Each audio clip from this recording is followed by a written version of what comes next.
Olá, caros alunos, forte abraço, você do oitavo ano, sou o professor Edson Oliveira, o seu professor de História, e vamos para mais uma aula de História. E a aula de hoje é a aula 2 e o tema é Tráfico Negreiro e Escravismo.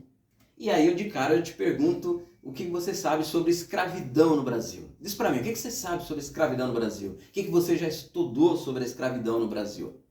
A aula de hoje, já que você me deu essa contribuição, e foi muito importante essa sua contribuição do que você sabe sobre a escravidão no Brasil, ela tem como objetivo principal identificar as principais características do tráfico de escravizados e do trabalho de escravizado nas colônias europeias na América. Mas a gente vai se ater à história do Brasil, né? O que aconteceu no Brasil, a escravidão aqui no Brasil, tá? Tráfico negreiro. A definição mais simples de tráfico negreiro: captura, transporte forçado em navios superlotados e comercialização de escravos africanos para o Brasil. Você percebeu que eu dei um destaque a mais na palavra comercialização, porque foi um grande comércio, né? Todo mundo, exceto, obviamente, os escravos, lucraram com essa grande empresa do tráfico de escravos aqui no Brasil. Próximo passo é você saber o motivo do escravismo no Brasil. Então, o motivo do escravismo no Brasil, ele passa também pela igreja, pela história do Brasil lá no seu início. Os portugueses chegam aqui e começam a escravizar os nativos, os indígenas que aqui habitavam. E num determinado momento, a Igreja Católica, ela, com o objetivo de evangelizar os nativos e transformá-los em cristãos católicos, a igreja acaba proibindo a escravidão indígena no Brasil. E aí os donos de escravos, os senhores de engenho, começam a questionar. Então, quem vai trabalhar no cultivo da cana-de-açúcar principalmente? Que é o próximo passo ali, ó, a escassez de mão de obra para trabalhar na lavoura de cana-de-açúcar. Então, os dois motivos principais: a igreja proibindo a escravidão indígena e a escassez de mão de obra são os motivos aí do escravismo no Brasil. O próximo passo, e o próximo slide que você está vendo, é justamente a rota comercial. Essa rota comercial de onde vinham os escravos africanos e para onde iam esses escravos africanos aqui no Brasil. Lembrando que a escravidão no Brasil, ela aconteceu em todo o território nacional. Mas os locais que mais receberam escravos vindo da África, justamente Recife, Salvador e Rio de Janeiro. E aí você deve perguntar: professor, em São Paulo não teve escravidão? Não tivemos escravos aqui no Brasil? Sim, né? Principalmente no cultivo do café.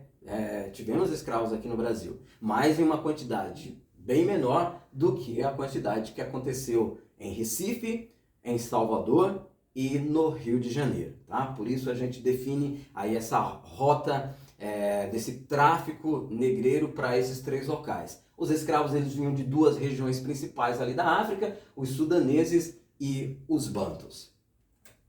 Próximo passo é a gente saber o preço de um escravo. Durante muito tempo foi uma grande curiosidade saber o preço de um escravo. Era difícil essa definição, porque era através da libra esterlina, que é uma moeda que muda constantemente, era o valor de R$ 1.000, que era o dinheiro do Brasil na época. Então ficava muito difícil saber quanto valia um escravo. Através dos estudos a gente conseguiu chegar a esse valor por conta dessa informação.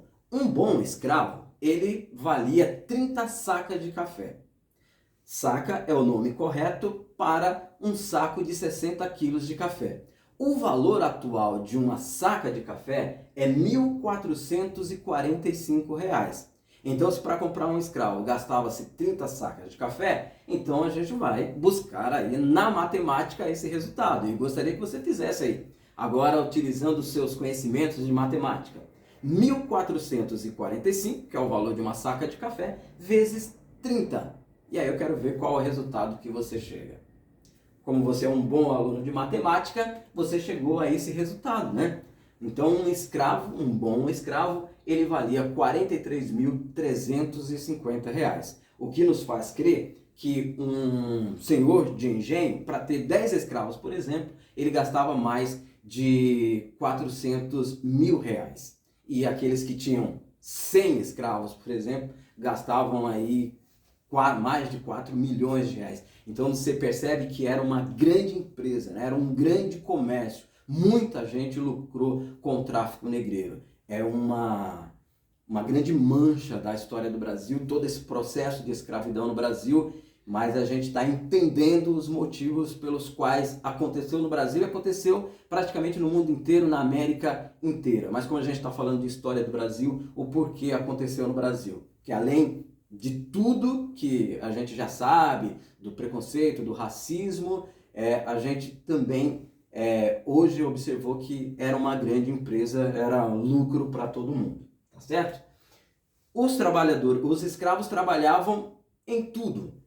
E eles haviam uma divisão entre eles, né? Ou eles dividiam aqueles escravos que tinham um pouco mais de dons para determinados trabalhos. Então havia o trabalho rural, que era para trabalhar no cultivo da cana-de-açúcar, do algodão e do café, e havia os escravizados que trabalhavam nas cidades, né? Que era o trabalho urbano, que era aqueles trabalhos domésticos e o trabalho também daqueles que vendiam alguns produtos na cidade, que eram chamados os escravos de ganho. E para a gente finalizar a nossa aula e já deixar como lição para você, fazer uma reflexão dessa frase do padre Antonil. Os escravos no Brasil são as mãos e os pés do senhor de engenho, porque sem eles no Brasil não é possível fazer, conservar e aumentar a fazenda. Na próxima aula eu quero que você tente me explicar o que o padre Antonil quis dizer com essa frase. E a nossa aula seguinte será sobre a resistência escrava. Os escravos não aceitavam passivamente a escravidão. Muito obrigado pela sua atenção e até a próxima aula.